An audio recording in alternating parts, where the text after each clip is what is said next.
September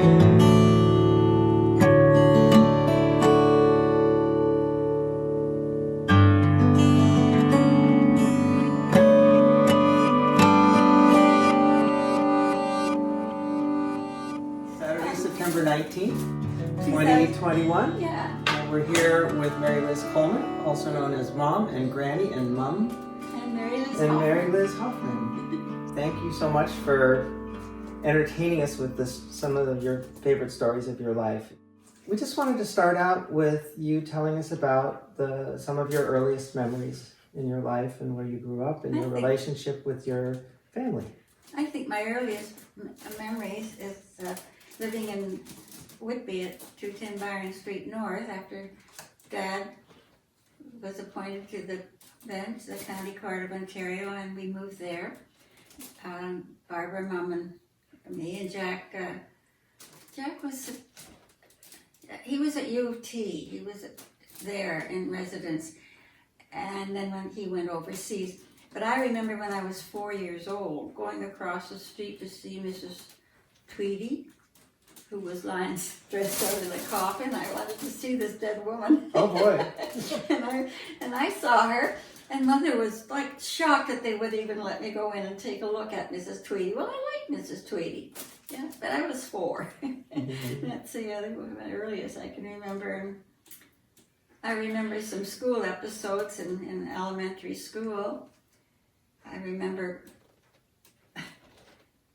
there's a kid, a boy that lived down on the main street, and then I saw him, and then I said, "Laddie, whiskey bottle, your mommy wears purple underwear," or something like that. He chased me all the way home. Your underwear's purple underwear. Yeah. But his Laddie whiskey bottle was what I called him. Oh, wow. That's all I remember about Laddie. I remember grade 2 at the Whitby Public School. And I remember especially the teacher. She was lovely. And then I don't remember too much until grade 6, and I had a teacher that I didn't like, Miss Brooks. And this was just after Jack died, and I was killed or missing in action. And I went to buy some more saving stamps. And I started to cry at the desk, and she told me to hurry up. And that was all. Wow. So I didn't leave her I didn't leave that school with a good memory of my grade 6 teacher. And from there I went on to Ontario Ladies College. It's now called Trafalgar Castle School because I guess the ladies wasn't appropriate in this day and age. How old were you when you started there? At the Ontario Ladies College, I was going into grade 7 because I'd finished grade 6. I don't know. So it was like high school. No, it wasn't high school. Grade 7? No, 7 and 8. Middle school. Yeah. So I was there for 7 and 8, and the teacher's name was Miss Crunk. I remember that. And I used to write love stories on these big long foolscaps, and then she used to confiscate them. Were they naughty? No, they were very nice and romantic, but I guess maybe she thwarted my attempt at being an author. And then I went on to the high school, and I remember the French teacher, Miss Carmen, and I dropped, not Latin teacher, and I dropped Latin because I didn't want to take it, basically. And then the science teacher, Dr. Hunter, I liked her, and she was strange.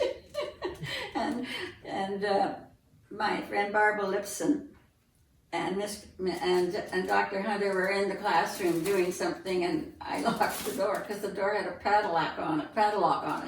And they had to go out the window over this shed top to get down.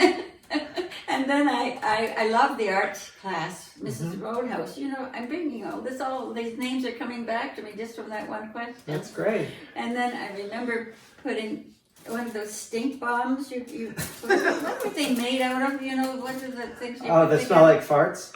No, Out of sulfur? Something like that. And I put it in a saucer.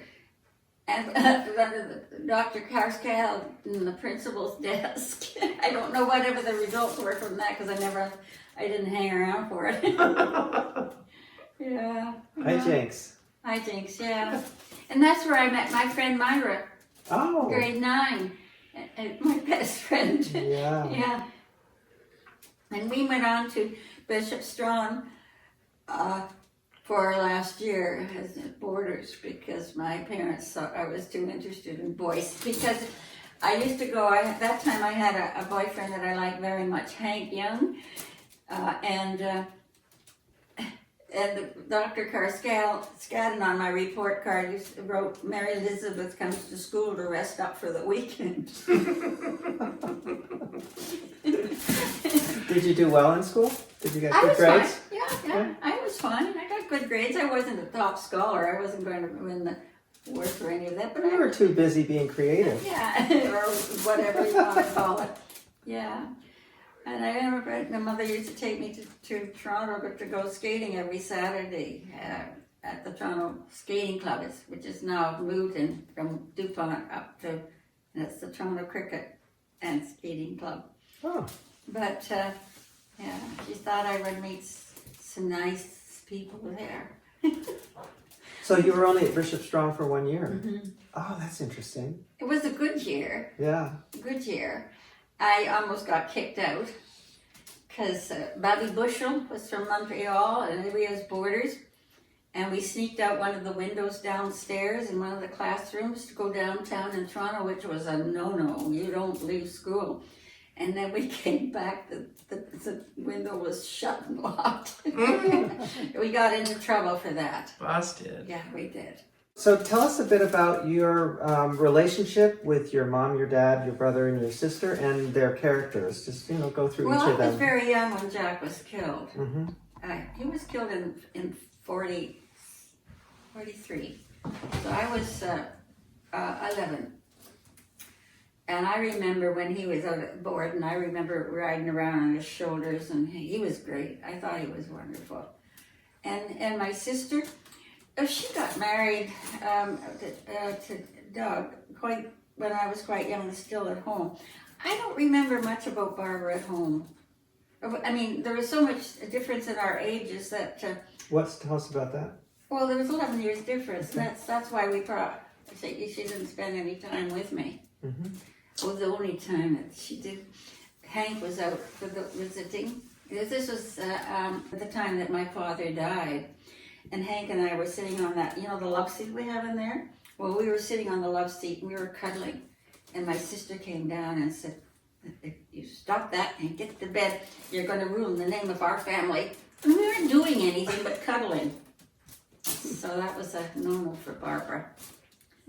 Barbara was the oldest? Yeah. No, Jack was. He was Jack was. 14 years older Okay. than I, and Barbara was 11. So I was the baby. Yes, you came quite a bit later. And remember, they were suggesting mother get an abortion. She said, nope. Well, we're all glad that she didn't. Oh, yeah. How was your relationship with your mom? It was excellent. Yeah? Tell us about her. She was caring. I wouldn't say that she was an affectionate woman. No. Mm-hmm. No, no, I didn't get lots of hugs or any of that sort of thing. And neither did I from my father. Mm. But they gave me a beautiful childhood.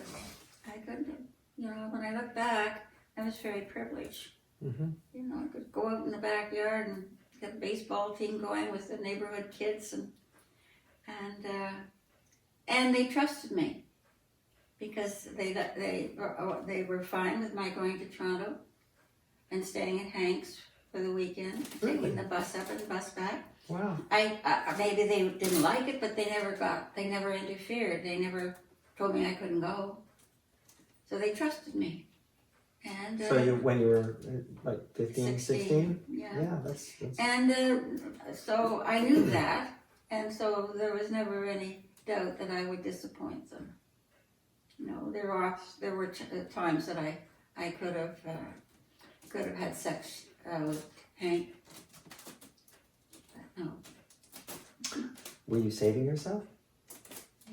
Well, I don't know whether I call it saving myself. I was just afraid that I might get pregnant. Mm-hmm. Nothing to do pretty with smart. saving. It wasn't that I didn't want to do it. Right. Yeah, no. Hank was pretty special. Yeah, we talked about I him a lived lot. with him for about 5 years. Yeah. So, anything particular about your relationship with your dad that you want to I share? don't remember too much about him. I remember I used to play a lot of cribbage with him. Mm-hmm. I remember in the wintertime he would get in the car and we would go over to the frozen stream and I would skate and he would wait for me and drive along the road. I remember that. I remember him coming to Bishop Strong for a track and field day to watch me run these races and stuff. I remember that. I also remember my cousin Pat saying that my dad wouldn't cross the street for me, but yours would go around the world for you. And her dad was? Uncle Bert. Yeah. Uncle Bert.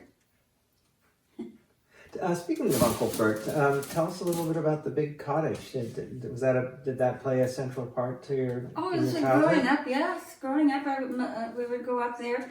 And then Mother bought the green cottage over, it's called the campus. Yeah. And that was great. I loved those summers. Mm-hmm. That's when I met Hank. Oh. Up there. What was the name of the big cottage? It had a name to it. Cedar Wild. Cedar Wild, yeah. Yeah. It's not in the family anymore. It was big. It was on the really water, big, and I remember Pat and I going for a swim that Uncle Bert and Auntie Myra were entertaining on the big front veranda with all the big windows looked out over the bay. And Pat and I think we were about 10, because that's a lot of the time that I was there. So, Uncle Bert and Aunt Muriel were entertaining? They had a cocktail party, and Pat and I, it was around 4 o'clock in the afternoon, went out for a swim, and they had a gabion out there, which is a big thing sticking up, and we took our bathing suits off, and we hung it on the gabion. And Uncle Bert saw this. I guess maybe sometime. You were skinny dipping? We were skinny dipping. Mm-hmm. He was very gruff and he bossed us and get out of that water right now. And we were nude. And he made us walk all the way through the party. Okay. And that makes me think of another time when I had Laura, and she was small. I think she's about 3, and he was going to stick her upside down in his hip rubber boot, because that's what he would say to me when I was a kid, and I lambasted him. Don't you ever talk like that to my daughter again. He wasn't a nice man. I don't remember him as being all that nice. He wasn't a nice man. He was gruff. Mm-hmm. How did the Colemans come to Wellingport? Oh, I have no idea. Oh, okay. Yeah, Grandpa Coleman, they had the store and the post office there. Yeah, I like to go over there because when I was younger, I liked to go through the store. Look at all the things. Did they come over from England? Or Ireland. Ireland, okay. Yeah. Coleman is an Irish name. Is your heritage Irish and English, or just Irish? Irish, English, and Scottish. The Okay. English and Scottish come from the Gooch side of the family. Yeah. Okay. So we talked about life at the cottage. Any other fun memories of cottage Pat life? and I used to play Monopoly. We'd have a game going for 3 days straight. We had a card table set up on the back veranda. And then one time, Granny Gooch had a big garden out at the side. And we picked vegetables in the garden, and she had a tea caddy, and we wheeled them down the street and sold them. I wasn't very pleased with that. And then the other time, Pat and I were out, and there was a house down one of the roads, and it had a tin roof, and we threw stones on the tin roof, and then ran away. Shameful. Oh yeah, there was a lot of things in that cottage that we did. Oh yeah, there was a staircase that went up, and it went up and then across, so that when you got to the top, you could look over the railing down below. And we took one of Annie Mill's down pillows from upstairs and slit the bottom and up the bottom. dumped them all over when she was on this. We had to go and clean it up. So would you say that you were an instigator, or you both and Pat were both troublemakers? I was the one. Pat was a good follower. Then they were having a cocktail party, which they seem to have a lot of up there. And there were horses going by because they pulled the bread truck and stuff like that. And we went out and filled the pole, because Granny had a pole under her bed. And we filled it with horse balls. But then we made a mistake. We added water to it. And it was a real mess. And we put that sticking out from under the bed because people were putting their coats on the bed. Oh, we boy. did that. Oh, boy. Yeah. My childhood was great. Sounds like you had a lot of fun. I had a lot of fun. Yeah. Except that walking without our bathing suits through the party. That was not fun. It was cruel. Sounds like it. Yeah. Yeah. And I'm guessing that Uncle Bert was just feeling like that was appropriate. Oh, he liked it. That was funny. Oh, okay. And he told a lot of, quote, dirty jokes. They were funny. So how was it going to college the first time around when there weren't that many women going to university? How was that experience? Oh, that was great. We had a lot of, I didn't notice that there weren't a lot of women, but I gather as Annie Mills said, why would you send her to college when all she's going to do is dishes and diapers? I fooled them. Yeah. Well, you did dishes and diapers, and then you went back to college and became a teacher. Yes. Well, I went back. Yeah. I went to it was called normal school. And that's when I got my kindergarten stuff. Oh, teacher's college. I college. thought of it as teacher's college. Teacher's college, Yeah. yeah. It was normal school before that. I don't know why the normal. So you went to college and did you get a bachelor's? Yeah. What was that? Philosophy was my major. Yeah. Yeah. But I didn't take a 4-year honors course. I took the 3-year. Because I got married during those years, and I got pregnant at the end of my third. Oh, I was pregnant my 3rd year with Laura. So, tell us a bit about the St. Andrew's Ball and meeting your future husband. And I was a debutante in between, you know. Tell us about that. Yeah, that was, Hank and I went to that. Mm-hmm. We all wore our white dresses and curtsied to the Lieutenant Governor. Yeah, that was fun. What was fun about it? Because there was fun because we had all kinds of debutante parties. Every dad had to have a party. And I had one in Whitby. And they came out. How old were you? I was 18, I think. 17? Yeah, 17. Yeah. That was fun. And then, what was the next question? Oh, St. Andrew's Ball. St. Andrew's Ball and meeting Bill Whiteacre. Yeah, well, I was, the Lieutenant Governor, Keeler Mackay, invited me, he and his wife, to the St. Andrew's Ball as their guests. And that's where I met Bill Whiteacre. How was that? Fine. It was fine. Yeah, it's fine. And, you know, we both liked the Scottish music and doing the woo-hoo-hoo, dances. Yeah. What was your first impression of Bill? I was quite impressed with him. This is a war hero and just 9 years older than I and law. And my father was law. I thought this was probably going to be a good match. Yeah. Well, in many ways it was. Oh, it was good. Yeah. Yeah.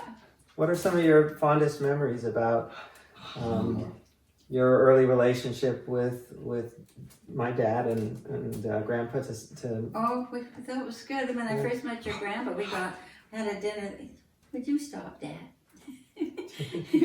We had a dinner in Belmont Avenue, the Whiteacre home in Ottawa, and Dad and I got into an argument. I don't remember what it was about, but Mother Whiteacre was saying, "Oh, Mary Elizabeth, Mary Elizabeth, you know, I wasn't supposed to." Oh, my grandma, yeah.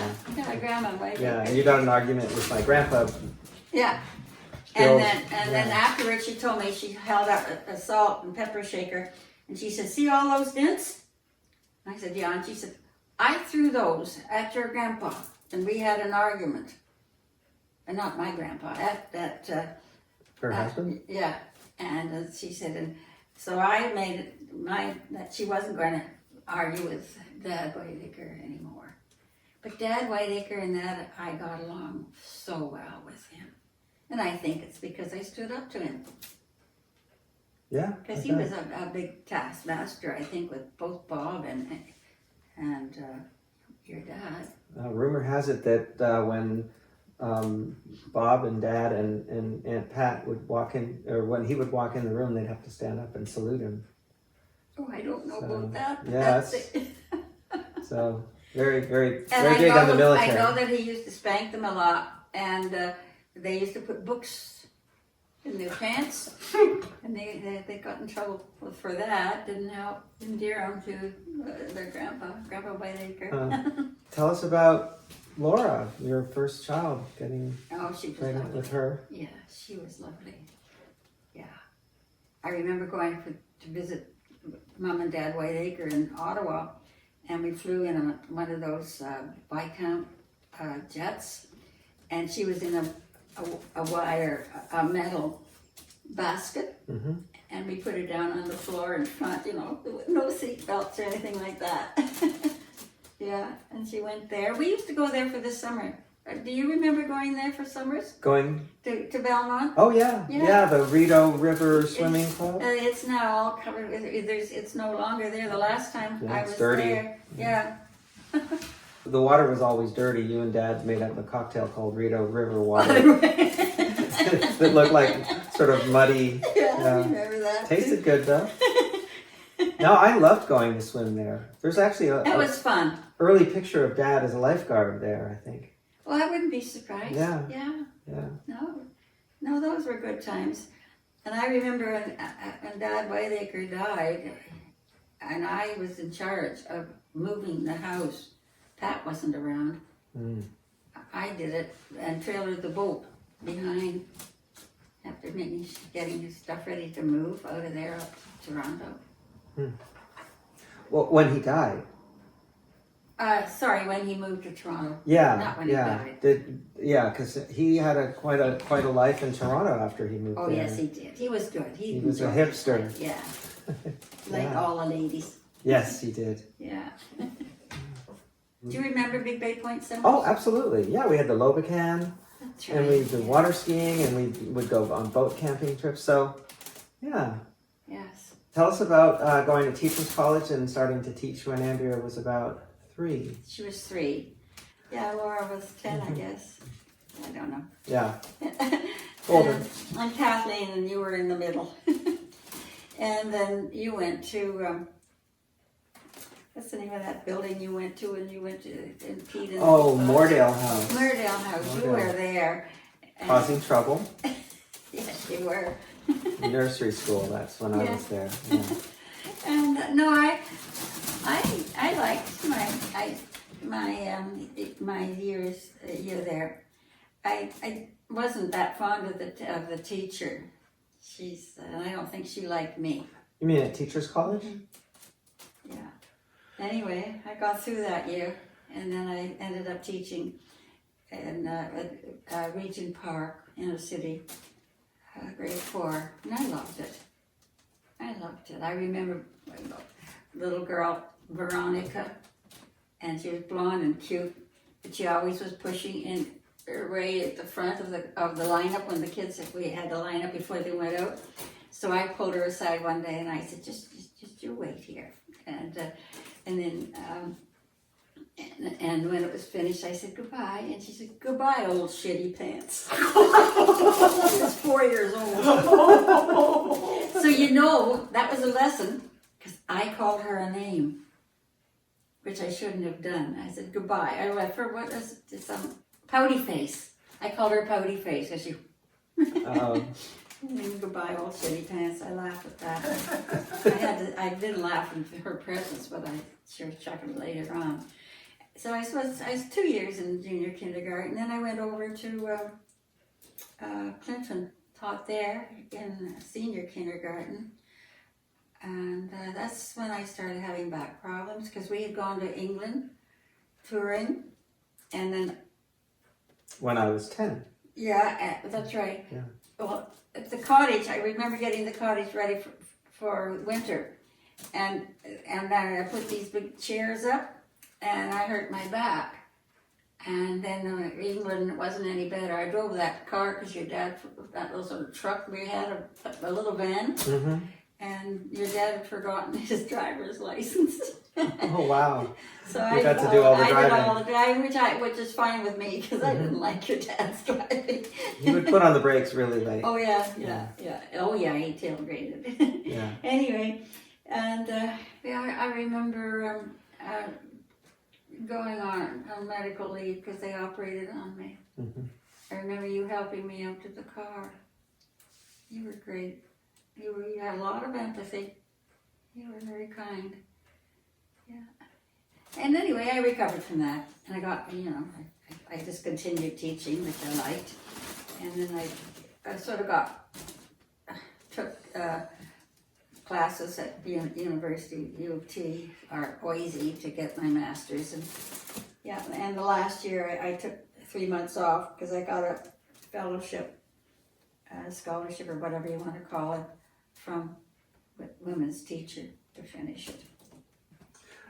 I remember you were was it the president of the Toronto Teachers Women's Federation? Yeah, WTA, Women's Teachers Association? I didn't like that job. You didn't like the job? I was too nervous. It wasn't for me. This big auditorium full of teachers. Was it too political for you? No, I just didn't. I looked out at this massive crowd and I wasn't comfortable. I was rescued by a woman who was, was her type of thing. Perfect, yeah. Not for me. That was out of there. I only took it because I worked for Helen Sweet, who was the principal at Spruce Court, and she was pushing me to do these jobs, and then she died that year, and I did it out of some sort of obligation to her, but it wasn't for me. Mm-hmm. It wasn't for me. So why did you get your master's in special ed? Well, I got interested in special ed with you because you had trouble with reading. And I couldn't figure it out because you were certainly bright enough. And so I just continued in special ed. And it was my right place, good spot for me. How was your first job as a special education teacher? Oh, I remember my first job when I came back from my master's because I had taken from January off. And I had a grade 3 and I was their third teacher, if you include the vice principal. And he said I could hug you because the class had 30 odd kids, half of them couldn't read. And it was a grade 3. And I had to take time off because I got sick. Well, we went on Easter holidays over to Switzerland to visit Laura because she was over there at that time at Neuchâtel.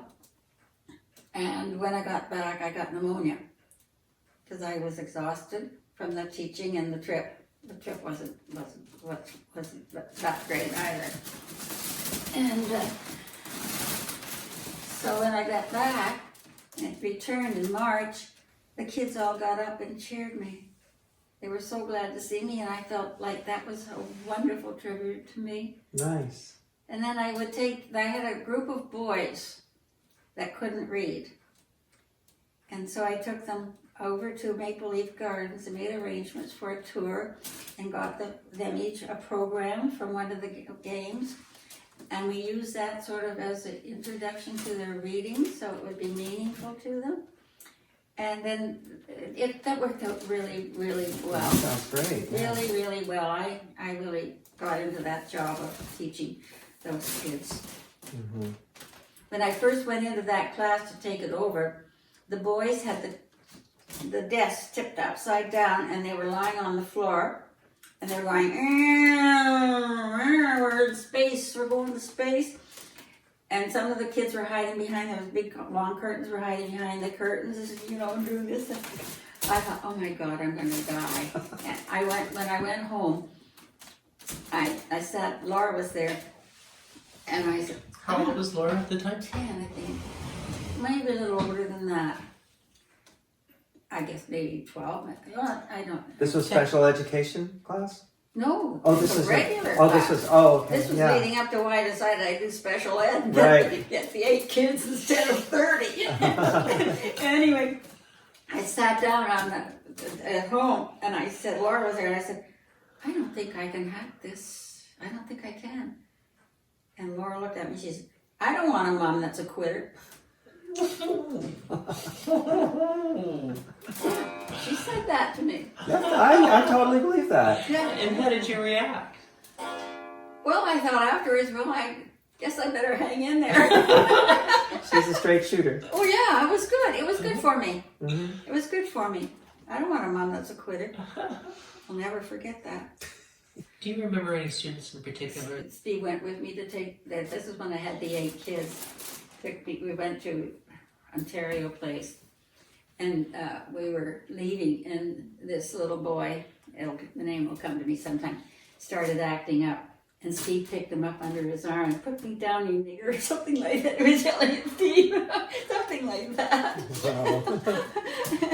Yeah, and then he left the group, and he took him back to the school and took him into the office. Steve did? Yeah, and they wanted to know why he's back, and he said, he'll tell you. That's great. Well, speaking of Steve, tell us how this man came into your life and how you... Oh, your dad and I were going to a house party, and I met Steve there. And how did he shape your world? Oh, your dad and I were having trouble at that time. And I thought, oh, I saw him across the room before I'd even met him. And your dad called him Svengali, but I think if there was a female Svengali, I think I was that. Because I saw him and I thought, oh my, that's for me. And it turned out I was right. You had good intuition. Well, it was a bit of lucky intuition too, because it was within 3 weeks we were living together. I left your dad. Yeah, I remember at that time you were very tense. Very tense. You had told me I better either leave him or just hang in there. You told me that because I was so I remember saying you need to make up your mind. That's right. Yeah. What are you going to do? You can stay or leave, something like that. Because I was talking to you about it, and I was very unhappy. Yeah, I knew that. Yeah. So what's so great about Steve? Tell us what you love about him. His creativity, his niceness. Now, I don't know whether it was always like that, but he treated me so well. He treated me well. Yeah, he really loves you. And I loved him. Yeah. So that opens up a new era in your life. Steve, and also around that time, grandchildren started popping up. Well, I remember David being born, and David and Claudio had got together to plan that when Laura went into labor, I was to take the next flight I could down in Newfoundland. And so Steve and Claudio got together. And Okay. then Steve, they got a first class ticket for me on one of these Viscounts, and I was sitting right behind John Chrétien on that flight. Jean Chrétien? Yeah, and he came and spoke to me. Of course, he was a politician. Yeah. And we chatted, and he was lovely. He was lovely. And then Someone that you would vote for? I might have, but I never did. But I liked him. That was the only time I met him. And then I I walked in and Laura started to cry. And was she about to give She'd birth had to David? David. No, she hadn't had David. Okay. She was about to give birth, and I remember Claudia and I were there for the birth, and Claudia started interfering, and the doctor, who was the gynecologist, said, out. And out, you two, out. I said, well, I'm not doing it out. So we kicked us both out, and Claudia was up and down the hall. Anyway, David arrived. David arrived, very healthy. Yeah. And then next came Sarah. That's right. Yeah, I was out there, but I didn't go to see the birth. I was after. And then Asia, you and Steve were a big part of Asia's birth. know, I remember that, yeah. Oh, I want to hear that story. Yeah. I can start it off Okay, because yeah. we had a midwife and in In Glendale. Yeah, Glendale. And we had a midwife, and we were doing the classes, and at a certain point she said to Karen, you need to have an option because your baby is not falling and your baby should have fallen by now. Do you have a medical option? And we didn't, so and you didn't have the money either. we didn't have any money. No health. Yeah. No health insurance, no money. So we flew to Toronto, and Mom and Steve put us up in their apartment townhouse, and we took the bus up to Owen Sound, and we got Karen on Ontario Health Insurance Yeah, that Plan. was through Dave Coletti's wife pulled strings to get that for you. And Laura helped with that too. And then we were on the Greyhound bus coming back to Toronto from Owen Sound. Karen just got health insurance that day, and we were talking about names, and we could only come up with one name. We couldn't come up with a name for a boy. We came up with Asia, that we both liked, for a girl. And then Was it Asia or Anastasia? It was Asia. There's a little bit on top of that yet, but so I was supposed to get on the plane to fly back to Glendale because I had some gigs, and then I was going to fly back a week later, but Karen's water broke that night. The day just the after day we got that there. she got health insurance, and so I canceled my trip, and I remember now too. Okay, you take it from here. And the baby was born, and I can still see Dr. Santo coming along with a bottle of Champagne and the paper cups. Yeah. Karen and I had already decided on the name Asia, and then we started telling people the name Asia, and we got all kinds of flack for And that. Kathleen said, well, why not Africa? Yeah, what's her middle name? India? And you said, it's such a big place, and she's such a tiny little baby. So I was looking through the name book, and I saw that Anastasia is Asia is the Russian nickname for Anastasia, and it means the greatest of miracles. So that's perfect. So you and Steve had a lot to do with having an early safe place for Asia to come into the world.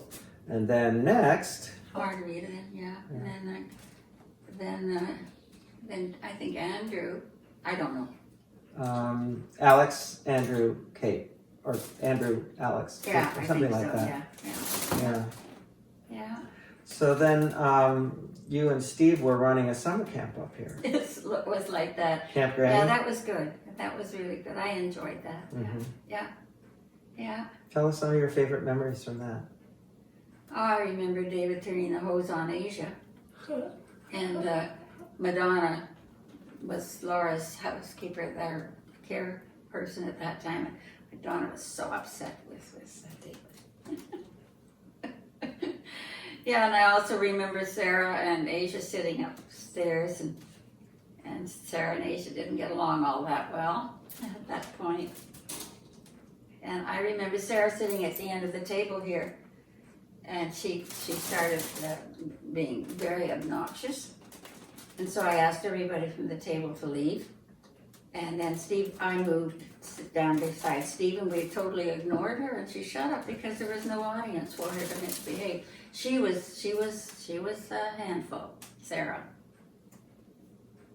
And it was Notch Papa, and when Andrew was rude to him one time. Andrew was about 10, and Steve said to him, any more of that rudeness from you, and you'll go home in a body bag.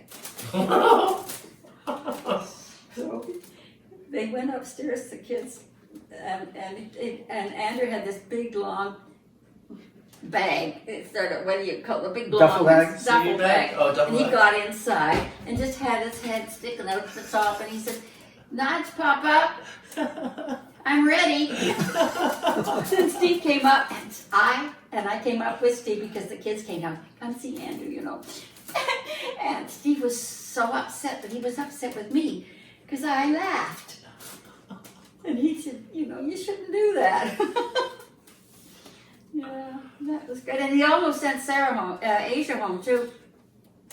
I'm not surprised. No, Asia was rude. Yeah. Andrew wasn't verbally rude; it was body language rude. Mm.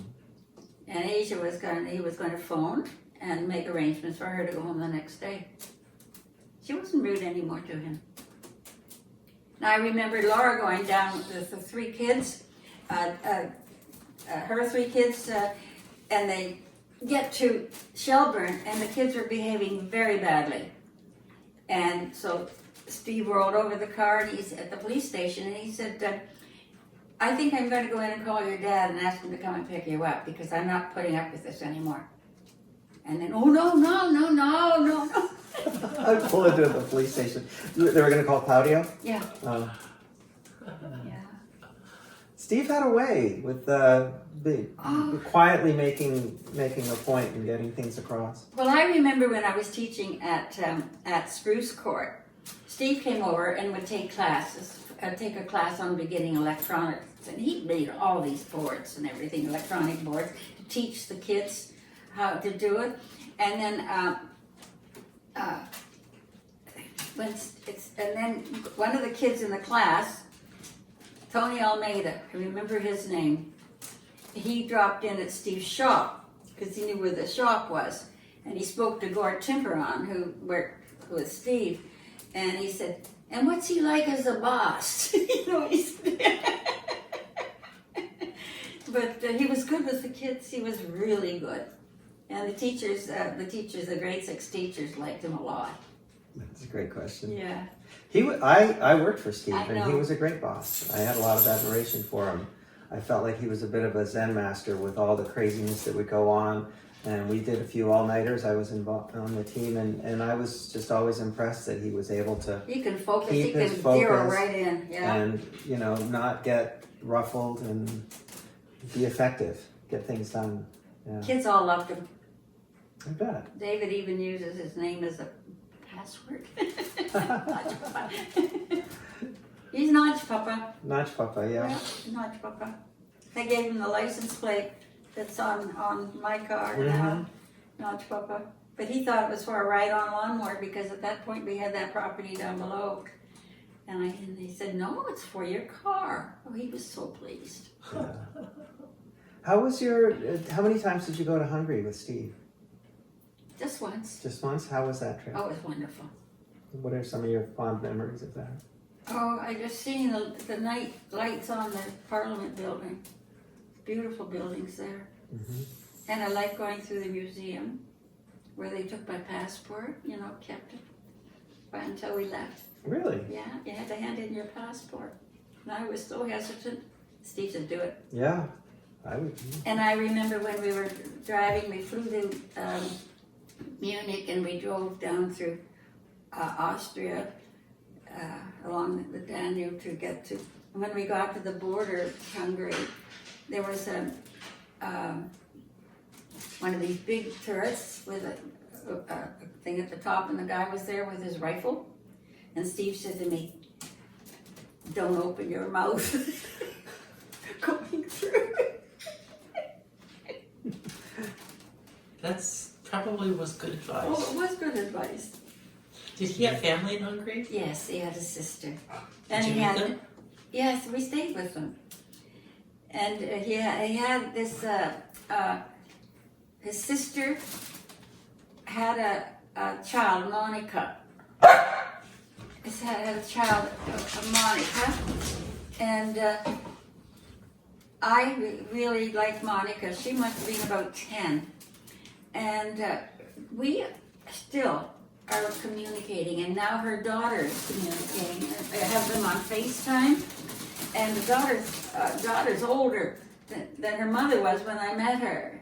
Yeah, and they were wanting to send her over here with one of her friends in the summer, but it wasn't going to work because they go crazy here. There's nothing here for them.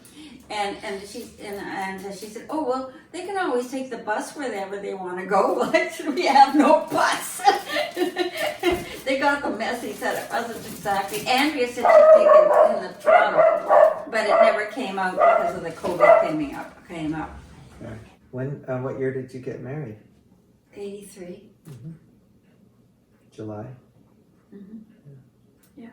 A month before Karen and I got married. That's right. Yeah. And yeah, well, didn't you got married? Well, I was at your wedding. In Yeah, Florida. it was a month after your wedding. And Steve too. Steve came. Yeah, Steve He decorated the garden with lamps. the potluck Yeah. venue. Yeah. He decorated the potluck menu. The potluck venue, the backyard of Oh, the house that we had our Did potluck that. wedding That was reception. nice. It was lovely. I still remember that chap with the hole in his jeans, which would be they would be in style these days. So you retired in '89. So how were the years? What are some of your fond memories of the years between getting married and then retiring and moving full time up to? Oh, we lived at Sumac Street, and I was teaching at Clarksburg. Mm-hmm. So that was your last teaching engagement. Yeah, in Toronto. Yeah. Mm-hmm. Yeah. So how was moving up here full time? Oh, I loved it. Mm-hmm. I taught across the school. Steve used to say, "Be careful crossing the road." Yes. He loved it up here. He got so involved in the town and everything like that. The library dances were wonderful. Yeah, we raised over 10,000, 100. What was it? The amount of money we raised? A lot, anyway. For the library. For the library. Mm-hmm. And we did that for 10 years. Once a year? Yeah, You- just in you the spring. Did And both it's the a library play. dance? Yeah. And he were you was so teaching creative. or librarian or? No, I was Oh, teaching. teaching, yeah. Okay. I was teaching. And I would part with my library, and it brings me back to Spruce-Cart and Mavis came in as a help, and Bob Garner, my principal, got her on the pay list. She was in her 70s. Yeah. Yeah. That's great. Yeah, she was a wonderful woman. So what was an average day like when you were in the groove of that time of your life with Steve? Well, it was just a regular day, and he would work out in the shop. And I would go to school and come back and teach. And we just lived a perfectly normal, nice, calm. So he built life. a full-on scale model making workshop out there. In the garage and then built onto the shop. Yeah. Well, that was all done by him. That's why it's nice out there, because if somebody wants to use it for an artist studio, it's And then speaking of dogs, tell us a little bit about your poodles, life with, yeah. as having a kennel and breeding puppies. It was fun. Barbie used to go with me to the shows down in the States. And then Steve and I went down to one of the big American shows in Maryland. That was a good trip. We drove down to that. Tell us a little bit about how your life changed after you retired and moved up here full time with Steve. Well, we lived on Sumac Street in Toronto for 10 years, and that was a very happy place for Steve and me. We came up in here in 1989, and I started supply teaching across the street, and that was fun. That was fun. I enjoyed the teaching over there, and I enjoyed the tutoring. And then I got involved with the library board, and I was a member of the library board, and I enjoyed that and the people on it, especially Sandy Leishman. He and I had a good time together on that board, and Elizabeth McCollum became a good friend. And then besides teaching and that, I started doing stained glass, And Steve was so encouraging about my creative self. And I've done a lot of nice pieces of glass, and my best one is the one of the egret, which was hanging in the window here in the kitchen, in the sunroom. And Andrea's taking that one when I moved to Toronto. And I don't know where all the other ones are going yet, but I'm sure they'll find homes. And then I did a lot of quilting. I made a nice dinosaur quilt, which David has, and which quite a number of the grandkids wanted. But he was the first that showed an interest in it, so he's still using it. It's nice. I was very pleased with how I did that one. And then the bridge. Lots of fun with bridge. Joined the Collingwood Bridge Club and the Meaford Bridge Club, and I met my friend Daryl, and we became partners. And he's, even though we're not playing bridge now because of COVID, he's playing more online. But I'm just let her out.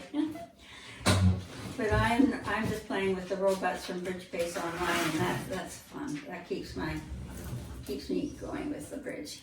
No, there were fun games in Meaford. It was like just a family group there, and lots of laughs, and enjoyed it a lot. Nice. Had a good friend, Keith Cameron, is still a friend, and when he retired, he got painting all the rocks and gave me a whole bunch. And one day I came down, there was one left on my doorstep, so I knew where it had come from.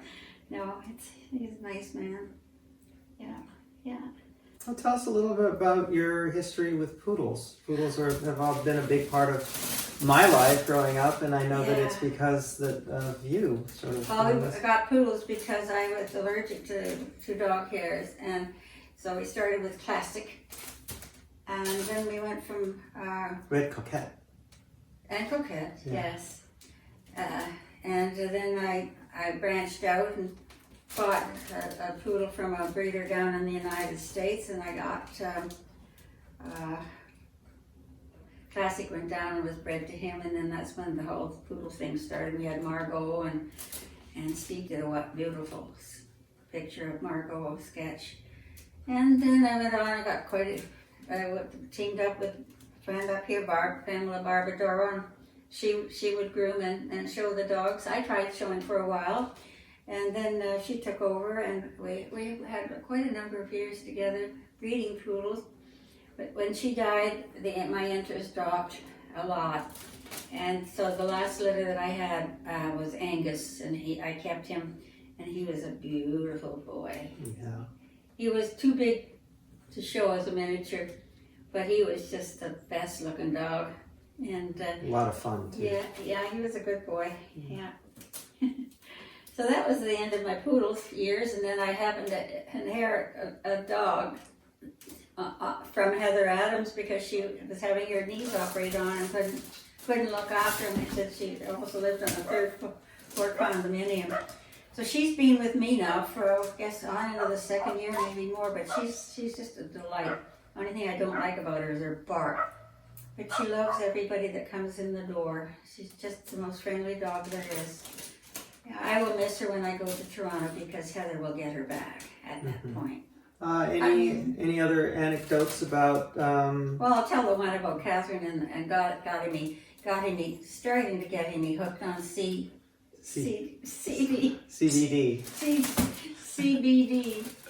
Yes.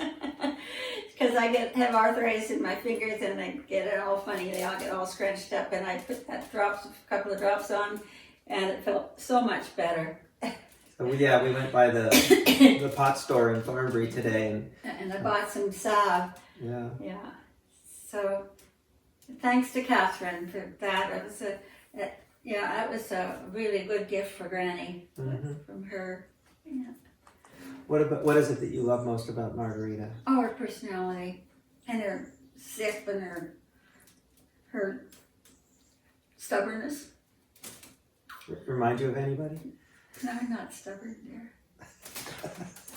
She's very strong. Extremely strong.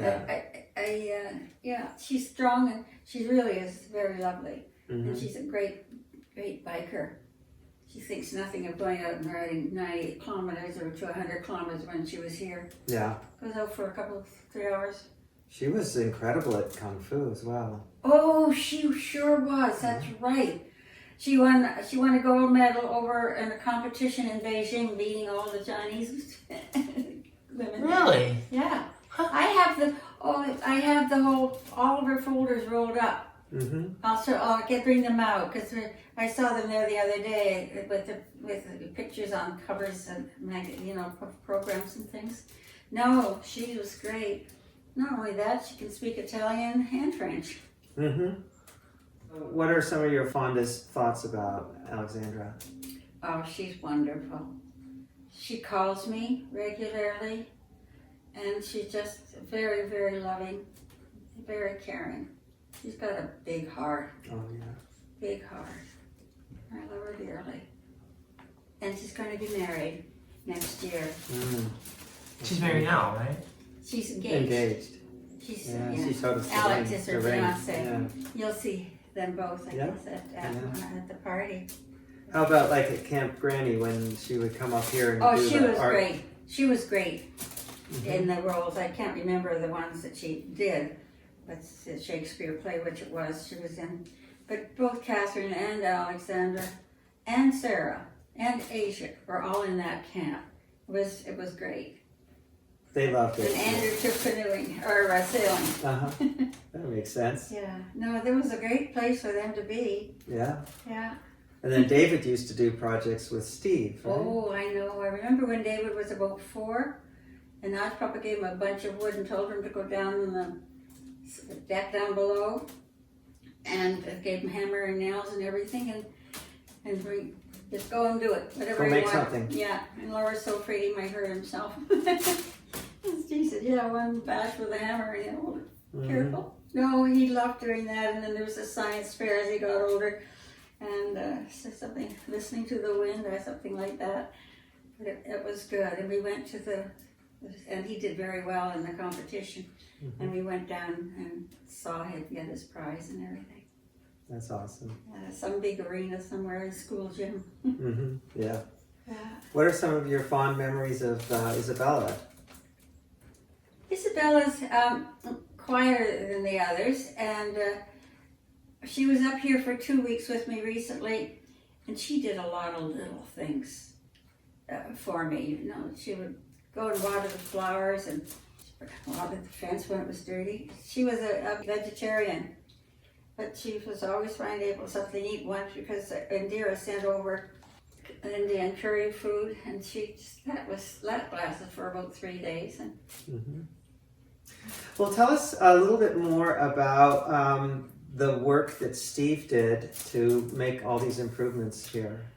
It's unbelievable what he did. Yeah. He built this sunroom. He did everything except place the windows in and put the shingles on the roof. He did all of the floors in the living area, in the front of the house, the hall, and then the TV room. And it was Peter Jarvis that suggested he put a border for cherry, and Steve thought right on, and he did it. And he built the sauna. He changed that whole bathroom. He knocked down a brick out. Took out Kathleen's bedroom. And Kathleen's bedroom is now where the sauna and the big tub is. Yeah, that sauna looks absolutely gorgeous when you open the door. Don't see all the towels and everything. Yeah.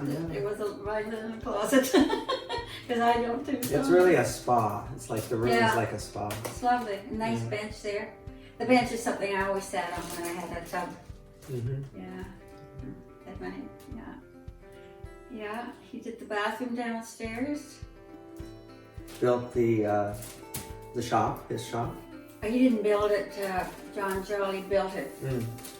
But that was everything out there, Yeah. And also this deck down Oh, that deck is horrendous. And the septic system, right? It's down below over there. Didn't you put that in? Yes. Yeah, they had a big rain barrel just down here where that bush is. And when we dug down there to get it, it had a green garbage bag on the top. He was starting to have trouble walking down those steps and up. He had problems that he never mentioned. I remember that summer because I'd been going out to visit Kathleen in Vancouver, and he asked me not to go that last summer in 2008, and I just said, I won't go. It's fine. Yeah. How would you feel about telling us about the time around Steve's death and the time after? That was hard Yeah. because it was so sudden, and it was because he fell getting out of the bathtub, fell back into the tub, and he punctured his lung and broke about 3 ribs. He spent one night in the hospital and came home and he died the next day. He was home, which is good. But yeah, and it's for him, it was the only way to go. Yeah. How old was he? 79, 13 years ago. It was 2008. And he took these pictures Yeah. October of the year he died. Oh, wow. And Karen came and did wonderful things to frame them and print them all out. Because they were just down there on his camera. Yeah. And she did all of that. Yeah, and all those pictures you see in that album. Mm-hmm. Yeah. I think she did those. Yeah. And then you also lost your sister around that time. She died the same day that we had the memorial service here for Steve. We had memorial service was set up in the garage. Andrea was amazing with what she did. She got all the picture boards and everything ready and made tape of music that played while people were coming in. It was quite an unusual service, but it was held in the workshop. Yeah. Steve would have loved that. Yeah. Then the library had a gallery showing of all Steve's stuff. It's, you know, he even had some of the tapes running with him feeding the short-tail. Oh, this the one. chipmunk. Yeah. And over at the gallery, they had everything there that you know, they filled the walls with the things that he did. And that was on for a month at the library. The following year, on the anniversary of his dad. So if you had some advice to leave for your grandchildren, things that Granny has learned along the way to help improve her life and make life better for those around, what would it be? Well, I think now that I'm going to be 90, I look back and I'm wondering, where did those years go? So my advice is just make the best use of your time, because before you know it, it's like a snowflake. It's gone as soon as it hits the ground. So just make the most of your years. Try not to waste time. It's hard to do. Yeah. What are some of the things that you're the most grateful for in your life, the whole life? I think my parentage, my parents, and growing up in a childhood that showed that they trusted me, that they didn't, oh, you can't do that, you might hurt yourself. I climbed trees. I had a big tree on the front, a maple. I used to climb regularly. That was no problem. No. I think I mentioned my dad doing things with me. Yeah. I'm grateful for that. I'm grateful for my mother's give me the opportunity to go to university. I'm very grateful for that. And I'm grateful for her help in those early years that I was married to Bill Whiteacre. Yeah. She was an amazing woman. And I think I didn't appreciate her as much as I should have at the time. Yeah, I was young when she died. I was, my dad was only in his 59th year. My mother lived to 74 years. I remember a lot about Granny going at the cottage. She used to make us white bread with butter and brown sugar sandwiches. Those were the best. They sound awful. I know, but we loved them. That was when you were, you know that you were in her good graces when she would make you you'd bite into them and it's buttery and crunchy. She did complain about Laura though. She said all she does is stay in her room and read books. Granny. There's a picture of this house on the back of this book, and I'm guessing that this is your house where you grew up. Yeah, that's 210 High Street. Is that the tree that you were talking about that you Is climbed? it there? Let me just see. That doesn't look like a climbing tree. No, it's over here. It's right in, it's about here. Oh, okay. Yeah, it was a beautiful tree. So yeah, tell us about that. What it was like living in that house. Oh, it was wonderful. Yeah. It was wonderful. What a beautiful house it was. No kidding. The veranda goes all the way around. Yeah, and well, it goes just down a little bit here. But I remember my mother.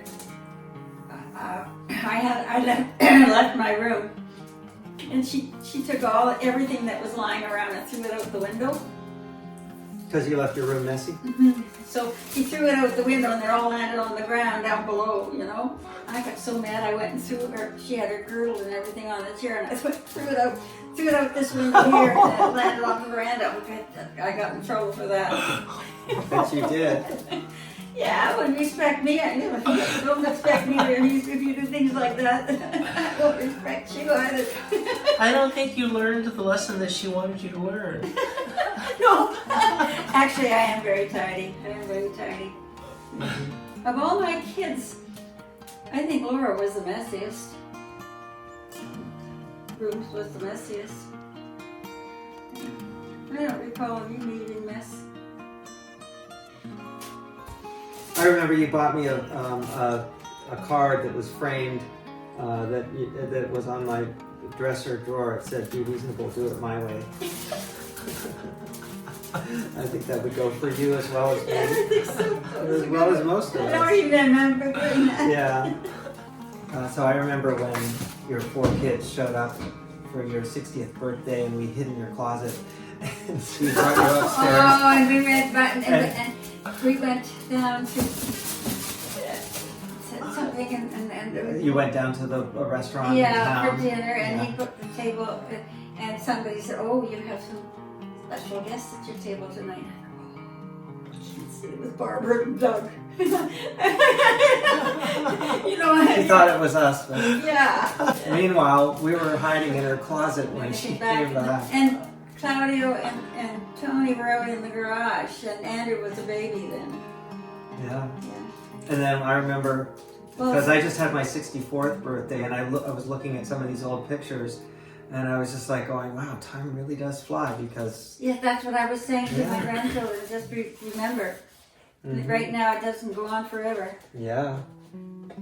Here's a wonderful picture here on the... When I was On a the kid, right. when I Is was that a one of your debutante. debutante pictures? But look at that background in my home where I grew up. Look at that Mhm. home. It really is It's amazing. beautiful, beautiful home. Yeah. Let's see what else we have here.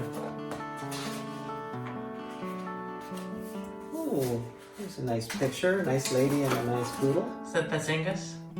That's Angus. He's on my desktop. Yeah.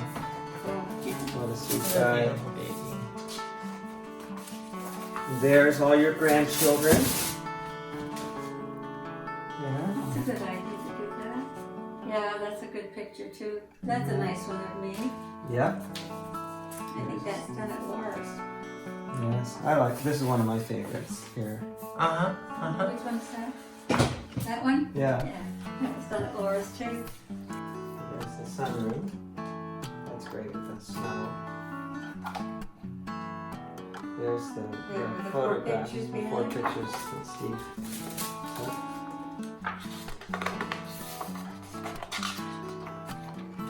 Here's you with your first iPad. I like that picture. I think Laura took it. And there's Hobbs the boy. That's Hobbs. Yeah. This is a lot of the. You might want to take this book with I'm you. going to take it. Okay, good. Oh, isn't it nice that Tom Taylor's going to come and hang the pictures? Yeah, what a sweetheart. Yeah. I was so happy when I heard him say that. Well, I could do that, and it would be so nice And I to said- spend the time with and I you. said, I was hoping that's Yeah. what you would say. And so there's Mom's brother Jack. Yeah, that's when we had that special service at the Osgood Hall, the high school downtown. And just more beautiful Winter Wonderland pictures. I love this. I sent this to Sarah. These are them. Show some understanding. You know, Josh suffers from compassion deficit disorder. And there's Mom with her nephew. Oh, yes, that's James. That's a lovely picture. Mm-hmm. And there's Peter. That was when they were Andrew? visiting, and they were driving from, not Kingston, but further on, back to Vancouver in his van. And that's at Andrea's. All right. Well, thank you so much for sharing all this wonderful You're welcome. memories I think with us. it's lovely that you